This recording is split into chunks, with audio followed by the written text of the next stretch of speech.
የእግዚአብሔር ሰላም ይብዛላችሁ። የመፍትሄ ለትውልድ የዩቲዩብ አገልግሎት የምትከታተሉ ወገኖች፣ የማታውቁኝ ካሳሁን ተስፋ ይባላለሁኝ። ሳምንታዊውን የዕለቱን አጭር መልእክት በተለመደው ሰዓት አቀርባለሁ። ዛሬ አብረን የምናየው አጭር መልእክት ትጠበቃላችሁ በሚል ርዕስ ነው። በኢሳይያስ ምዕራፍ 53 ቁጥር 6 ላይ ሁላችን እንደ በጎች ተቅበዝብዘን ጠፋን፣ እያንዳንዱ ወደ ገዛ መንገዱ አዘነበለ ይላል ኢሳይያስ።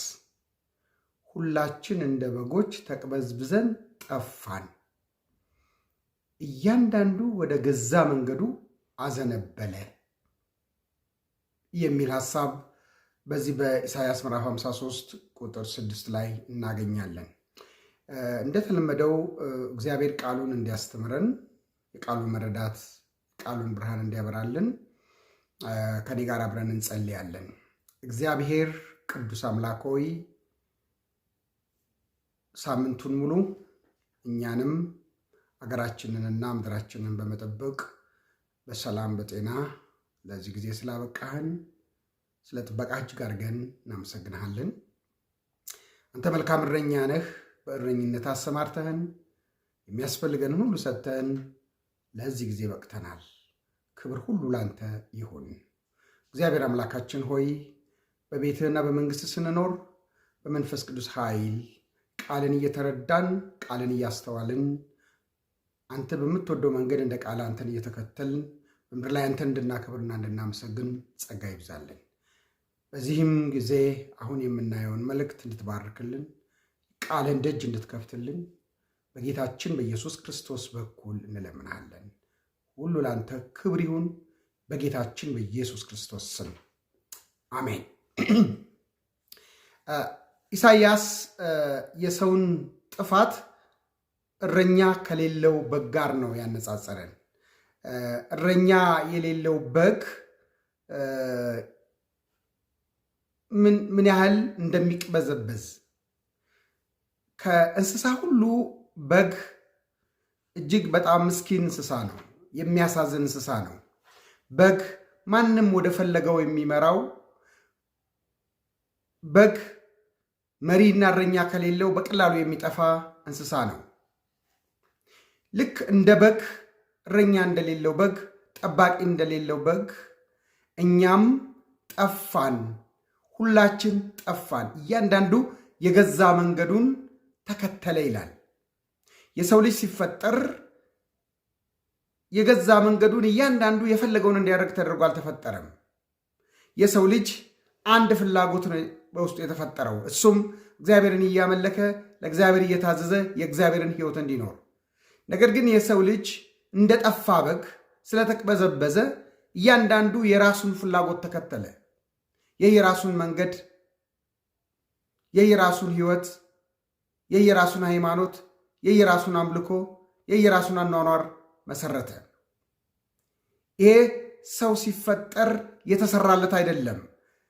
ከእረኛው ከጠባቂው ከፈጣሪው ሲለይ በሕይወቱ የተከሰተ የተለያየ የሕይወት የአኗኗር ዘይቤ ነው። በአንደኛ ጴጥሮስ ምዕራፍ 2 ጴጥሮስ ይህንን መልእክት የጻፈላቸው ሰዎች በእምነታቸው ምክንያት የተሰደዱ፣ ከስራቸው የተፈናቀሉ፣ በመከራና በችግር ውስጥ ያሉ፣ እስር ቤትም ውስጥ የገቡ ሰዎች እንዳሉ ሲጨነቁ፣ በእምነታቸው ምክንያት ከጥበቃዎች እንደሆኑ የሚጠብቃቸው፣ የሚራራላቸው፣ የሚያስብላቸው፣ የሚያስፈልጋቸውን የሚሰጣቸው፣ የሚመራቸው እንደሌለ ባሰቡበት ሰዓት እነሱን ለማበረታታትና ለማጽናናት ሐዋርያው ጴጥሮስ የተመረጡትን ከጨለማ ወደሚደነቅ ወደ እግዚአብሔር ብርሃን የተጠሩትን በዘመኑ የነበሩትን አማኞች እንዲህ ሲል ያበረታታቸዋል። በአንደኛ ጴጥሮስ ምዕራፍ 2 ቁጥር 25 ላይ እንደ በጎች ትቅበዘበዙ ነበር፣ አሁን ግን ወደ ነፍሳችሁ እረኛና ጠባቂ ተመልሳችኋል ይላቸዋል። እንደ በጎች ትቅበዘበዙ ነበር። አሁን ግን ወደ ነፍሳችሁ እረኛና ጠባቂ ተመልሳችኋል ይላቸዋል። ያለ ጥበቃ አይደላችሁም። በስደትም ብትኖሩ፣ በመከራ ብትኖሩ፣ ከስራ ብትፈናቀሉ፣ ብትጠሉ፣ ብትገፉም እንኳን በባዕድ ምድር ብትኖሩም እንኳን በጥበቃ ውስጥ ነው ያላችሁት።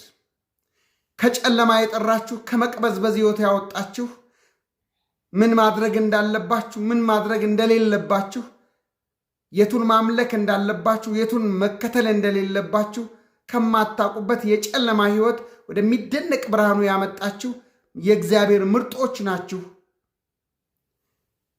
ቀደም ሲል ያለ ጥበቃ ነበራችሁ፣ ያለ እረኛ ነበራችሁ። አሁን ግን ወደ ነፍሳችሁ ጠባቂና እረኛ ተመልሳችኋል። አሁን ምን ማድረግ እንዳለባችሁ በብርሃን ስላላችሁ ታውቁታላችሁ። እሱም የብርሃኑ እሱም መልካሙ እረኛ ወዴት መሄድ እንዳለባችሁ፣ ምን ማግኘት እንዳለባችሁ፣ ምን መብላት፣ ምን መጠጣት እንዳለባችሁ፣ ምን ማምለክ እንደሌለባችሁ የሚያሳያችሁ የሚመራችሁ የነፍሳችሁ ጠባቂና እረኛ ወደ ሆነው ወደ አምላካችሁ ወደ እግዚአብሔር ተመልሳችኋል ይላቸዋል። ጌታ ኢየሱስ ክርስቶስ የጠፉትን ፍለጋ እንደመጣ ተናግሯል። ሰዎች ቀደም ሲል በእግዚአብሔር ሕይወት ይኖሩ ነበር።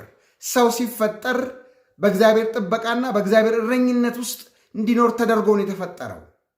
ከዚህ እረኝነትና ከዚህ ጥበቃ ውጭ ከሆነ ሰው ልክ እረኛ እንደሌለው በግ የሚቅበዘበዝ ነው። ትቅበዘበዙ ነበር፣ የምታደርጉትን አታውቁም ነበር ይላቸዋል። አሁን ግን ምን ማድረግ እንዳለባችሁ ታውቃላችሁ። ወዴት መሄድ እንዳለባችሁ፣ ምን ማምለክ እንዳለባችሁ ታውቃላችሁ። የሚጠቅማችሁን፣ የሚበጃችሁን፣ የሚጎዳችሁን ለይታችሁ ወደምታውቁበት ያንንም ወደሚያሳያችሁ እረኛና ጠባቂ መጥታችኋል ይላቸዋል።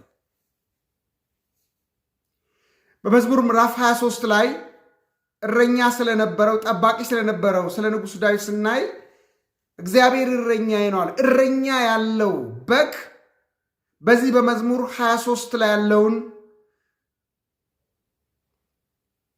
በቅደም ተከተል በሕይወት ውስጥ መሆን ያለበትን ነገር ለነፍስ ለሥጋው የሚያስፈልገውን ነገር እረኛው ያቀርብለታል።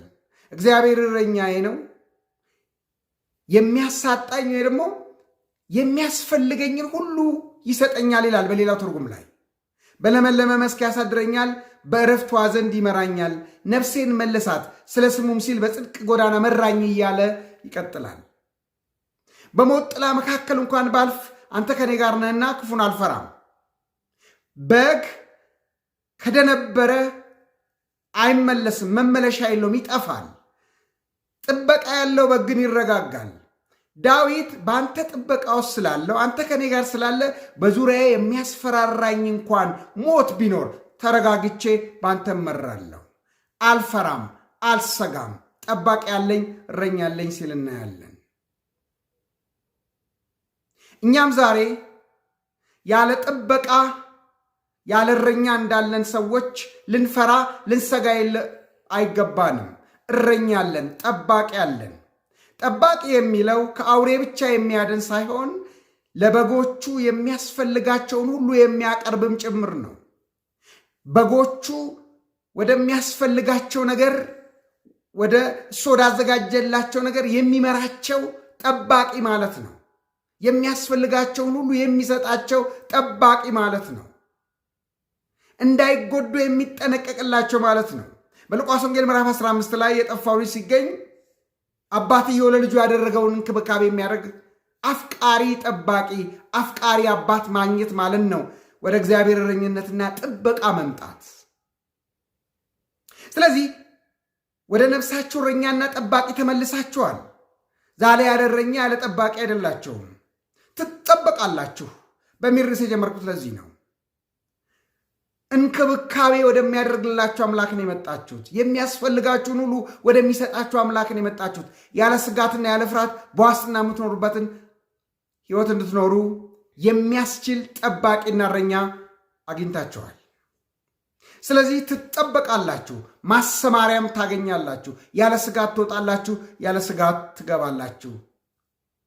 ዋስትና አላችሁ፣ ጥበቃ አላችሁ። ጥበቃ ያለን፣ ዋስትና ያለን፣ እረኛ ያለንን አንቅበዘበዝም።